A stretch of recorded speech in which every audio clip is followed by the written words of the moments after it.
भारत की मोदी सरकार ईरान के साथ है या फिर ईरान के खिलाफ? यह वो सवाल है जो आज भारत के रवैये को लेकर सारी दुनिया पूछ रही है। देखिए, अब तक का इतिहास देखें तो भारत वो देश है जो इजराइल और ईरान दोनों के साथ बैलेंस बनाकर चला। इजराइल से हमने हथियार खरीदा, ईरान से हमने तेल खरीदा, दोनों से हमारे रिश्ते रहे। लेकिन अब जब युद्ध चल रहा है और इस युद्ध में ईरान के सबसे पॉपुलर नेता अयातुल्लाह खामनोई की मौत हो गई है, 160 से अधिक बच्चे जो हैं वो इस युद्ध का शिकार बने हैं, तब दिल्ली का नपातुला बर्ताव कई सारे सवाल खड़ा कर रहा है। वो सवाल पूछ रहा है कि भारत किधर है? क्या जिस तरह खामनोई को मारा गया भारत उसे सही मानता है या गलत? 160 बच्चों की मौत पर भारत का नजरिया क्या है? वैसे भारतीयों के नजरिए की बात की जाए तो इजराइल को लेकर हमेशा से दो नजरिया रहा है। राइट विंग इजराइल को हमेशा सपोर्ट करता है, लेफ्ट और जो बाकी थे वो हमेशा ईरान के करीब रहे या एंटी इजराइल आप कह सकते हैं वो रहे। लेकिन अब युद्ध के बीच में ये भारत का बदला हुआ रवैया क्या भारत की नई पॉलिसी है या वक्त की नजाकत को देखते हुए भारत की जरूरत? ये सवाल सबके मन में है। सवाल ये भी है कि ईरान जिसके साथ हमारे पुराने सांस्कृतिक रिश्ते रहे हैं, क्या अब वो रिश्ते नए सिरे से डिफाइन हो रहे हैं या फिर क्योंकि कश्मीर के मसले पर खामनोई बीते कई सालों में कई बार एंटी इंडिया स्टैंड ले चुके हैं, ऐसे में इंडिया अब उसको लेकर खामोशी अख्तियार कर रहा है?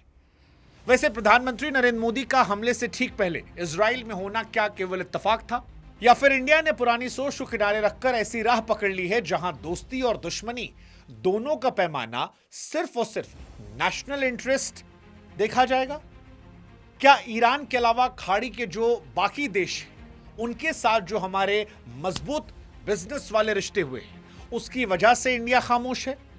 बहुत सारे सवाल हैं जो भारत के स्टैंड को लेकर आज दुनिया के मन में है और आज इस वीडियो में उन सवालों को आसान भाषा में हम समझने की कोशिश करेंगे। हमारी आपसे गुजारिश है कि आप हमारे व्हाट्सएप चैनल से जरूर जुड़िएगा ताकि ये वीडियोस आपके मोबाइल फोन तक अपने आप पहुंच जाएं, हमारा आपका रिश्ता और करीब आ जाए। व्हाट्सएप चैनल का लिंक हमने डिस्क्रिप्शन में कमेंट सेक्शन में दे रखा है, प्लीज आप उसे सब्सक्राइब जरूर कीजिएगा। अब शुरुआत करते हैं भारत और ईरान को लेकर। भारत और ईरान का रिश्ता जो रहा है वो केवल पॉलिटिकल नहीं रहा है, दरअसल हजारों साल पुराना भाईचारा है। हमारी सभ्यता से लेकर मुगलों के दौर तक ईरान का असर हमारे खाने पीने से लेकर हमारी कला तक में दिखता है। जैसे आज जो पुलाव या समोसा हम खाते हैं वो ईरान की देन है। इनफैक्ट हमारी भाषा पर भी ईरान का असर है, चाहे वो आराम शब्द हो, जमीन हो, बाजार हो। ये रोज बोले जाने वाले शब्द फारसी शब्द हैं जो ईरान से आए हैं। आजादी के बाद तेल की जरूरतों और खास अहमियत की वजह से दोनों देश हमेशा करीब रहे। 1979 में जब ईरान में इस्लामिक क्रांति आई उसके बाद भी यह रिश्ता टूटा नहीं और इसी ऐतिहासिक दोस्ती को 2003 में अटल बिहारी वाजपेयी सरकार ने एक नया आधुनिक मोड़ दिया था। अटल बिहारी वाजपेयी साहब की सोच का नतीजा था न्यू दिल्ली डिक्लेरेशन, जिसने दोनों देशों के रिश्तों को एक नई गहराई दी। इसी दौरान चाबहार पोर्ट की नींव रखी गई। ये बंदरगाह भारत के लिए जरूरी था क्योंकि ये पाकिस्तान को छोड़कर सीधे अफगानिस्तान और सेंट्रल एशिया तक पहुंचने का आसान रास्ता दिखाता है। ईरान के अंदर भारत के बनाए हुए अस्पताल भी हैं, यानी कांग्रेस से लेकर बीजेपी के दौर में हमेशा ईरान हमारा एक मजबूत पार्टनर रहा। लेकिन आज प्रधानमंत्री नरेंद्र मोदी के दौर में जब अमेरिका लगातार दबाव बनाने की कोशिश कर रहा है, वो ईरान पर पाबंदियां लगा रहा है, तब सवाल जो है वो जरूर खड़े हो रहे हैं कि भारत किधर है? प्रधानमंत्री नरेंद्र मोदी खास तौर पर वो किधर है? अब अयातुल्लाह अली खामनोई पर खामोशी को क्या उनके पुराने स्टैंड से भी जोड़ा जा सकता है? यह भी बड़ा महत्वपूर्ण एंगल है भारतीय खामोशी को लेकर। ईरान के सबसे बड़े नेता अयातुल्लाह अली खामनोई ने पिछले कुछ सालों में कई बार ऐसे बयान दिए जिन्हें भारत ने अपने अंदरूनी मामलों में सीधा हस्तक्षेप माना। खामनोई अक्सर अंतर्राष्ट्रीय मंचों पर, सोशल मीडिया पर कश्मीर की तुलना फिलिस्तीन जैसे युद्ध वाले इलाके से करते रहे। यहां ईरान का पक्ष यह रहा कि वे खुद को पूरी दुनिया के मुसलमानों का रक्षक और नेता मानते हैं, इसलिए वे ऐसे मुद्दों पर बोलना अपनी नैतिक जिम्मेदारी समझते हैं। उनके लिए कश्मीर का मसला धार्मिक रहा। हालांकि उनका यह रुख तब और कड़ा हो गया जब भारत ने कश्मीर में आर्टिकल 370 हटाने का फैसला किया। भारत के लिए ईरान का यह दोहरा रवैया बर्दाश्त करना मुश्किल था बीते कुछ सालों में, क्योंकि एक तरफ ईरान व्यापारिक फायदे चाह रहा था, दूसरी तरफ वो कश्मीर को लेकर वो बयान दे रहा था जो भारत बर्दाश्त नहीं कर रहा था। भारत ने कई बार इसका विरोध भी किया और यह भी साफ किया था कि किसी भी विदेशी नेता का हमारे घर के मामलों में बोलना सही नहीं है, उन्हें कोई हक नहीं है। अब कई जानकारियां मानते हैं कि खामनोई का वो जो स्टैंड था उसने भारत को उनके प्रति अपना रवैया सख्त करने पर मजबूर कर दिया। भारत की खामोशी के पीछे क्या खामनोई का एंटी इंडिया कश्मीर को लेकर जो स्टैंड था वो भी जिम्मेदार हो सकता है? यह सवाल बड़ा महत्वपूर्ण रहेगा। वैसे सवाल प्रधानमंत्री नरेंद्र मोदी का हमले से ठीक 48 घंटे पहले इजराइल में होना भी है। पीएम इजराइल में थे और यह दुनिया में चर्चा के केंद्र में है। हालांकि प्रधानमंत्री नरेंद्र मोदी की इजराइल में मौजूदगी को लेकर विदेश मंत्रालय ने संतुलित और कूटनीतिक भाषा का इस्तेमाल किया है।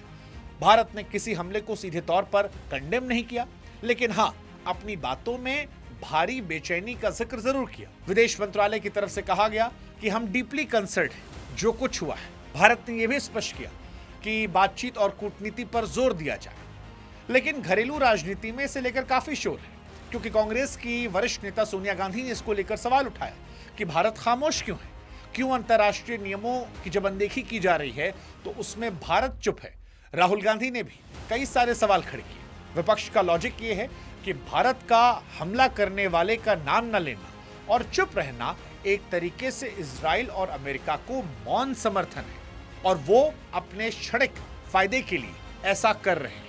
अब ये सवाल बड़ा महत्वपूर्ण हो जाता है। इस सवाल को लेकर भारत में राय बहुत बटी हुई है और एक वर्ग है जो ये कह रहा है कि मौके की नजाकत को देखते हुए यही सही है। दूसरा कह रहा है कि फिलहाल भारत जो है वो पहले जैसा भारत नहीं रहा, जहां पर अटल बिहारी वाजपेयी ने इराक हमले को लेकर खुलकर मुखर होकर विरोध किया था। उससे पहले की सरकारों में भी कई बार मुखर होकर विरोध किया गया था। इस सवाल का जवाब आप अपने हिसाब से सोचकर हमें कमेंट सेक्शन में दे सकते हैं। हालांकि इसमें एक थ्योरी और निकल कर आती है तेल सुरक्षा और इंडिया फर्स्ट को लेकर, क्योंकि युद्ध का असर सिर्फ बॉर्डर तक सीमित नहीं है, भारत की जेब और सुरक्षा पर भी है। अगर ये युद्ध और भड़का तो कच्चा तेल और महंगा होगा। इसका सीधा असर भारत में पेट्रोल डीजल की कीमतों और महंगाई पर पड़ेगा। दूसरा, खाड़ी देशों में फिलहाल 1 करोड़ से ज्यादा भारतीय हैं। किसी भी बड़े हमले की स्थिति में या किसी भी स्टैंड लेने के चक्कर में उनको निकालना और उनकी नौकरियों पर संकट आना भारत के लिए एक बहुत बड़ा झटका हो सकता है। यही वजह है कि आज भारत के लिए ईरान से कहीं ज्यादा जरूरी सऊदी अरब और यूएई जैसे खाड़ी देश हो चुके हैं, जो न केवल निवेश करते हैं बल्कि संकट के समय भारत की ऊर्जा सुरक्षा की गारंटी भी देते हैं। रही बात चाबहार पोर्ट की, तो भारत एक समझदारी भरा रास्ता अपना रहा है। वो जानता है कि ईरान को भारत के निवेश की जरूरत है, भारत को मध्य एशिया के रास्ते की। लेकिन अब भारत की कूटनीति का संदेश शायद स्पष्ट है कि दोस्ती अपनी जगह पर, नेशनल इंटरेस्ट अपनी जगह पर। भारत शायद अब किसी एक गुट का हिस्सा बनने के बजाय अपनी जरूरतों के हिसाब से फैसला ले रहा होगा। लेकिन सवाल इन सब के बीच में फिर वही बरकरार है कि क्या प्रधानमंत्री नरेंद्र मोदी को इसको लेकर एक स्टैंड लेना चाहिए? क्या जैसे पूर्व प्रधानमंत्री अटल बिहारी वाजपेयी ने इराक को लेकर स्टैंड लिया था, इंदिरा गांधी ने एक जमाने में अपने दोस्त रशिया को लेकर क्लैरिटी से बात रखी थी, वैसे ही भारत को भी स्पष्ट तौर पर खुलकर कहना चाहिए? या फिर डोनाल्ड ट्रंप की हरकतों को देखते हुए, डोनाल्ड ट्रंप के अंदाज को समझते हुए और ये जानते हुए कि खामनोई ने लंबे अरसे तक एंटी इंडिया स्टेटमेंट दिए थे और अब जब ईरान के खिलाफ गल्फ कंट्रीज में भी तमाम देश हैं, तो भारत को वेट एंड वॉच वाली पॉलिसी अपनानी चाहिए? क्या भारत की नई नीति यही होनी चाहिए कि डिप्लोमेसी में जो पुराने रिश्ते थे उनको याद रखा जाए, लेकिन ध्यान ये भी रखा जाए कि नए खराब ना हो? क्योंकि भारत की लड़ाई भी जब पाकिस्तान से चल रही थी तो वहां पर भी दुनिया के तमाम मुल्कों में कोई सामने नहीं आया था।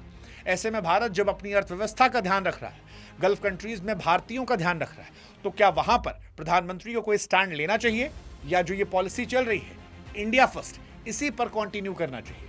हमारा सवाल आपसे, आपको क्या लगता है, इंडिया जो है वो एंटी ईरान है, प्रो इजराइल है, या फिर इंडिया ना इजराइल के साथ है ना ईरान के साथ है, भारत अब सिर्फ भारतीयों के हित के साथ है? What's your take? Comment section आपका इंतजार कर रहा है।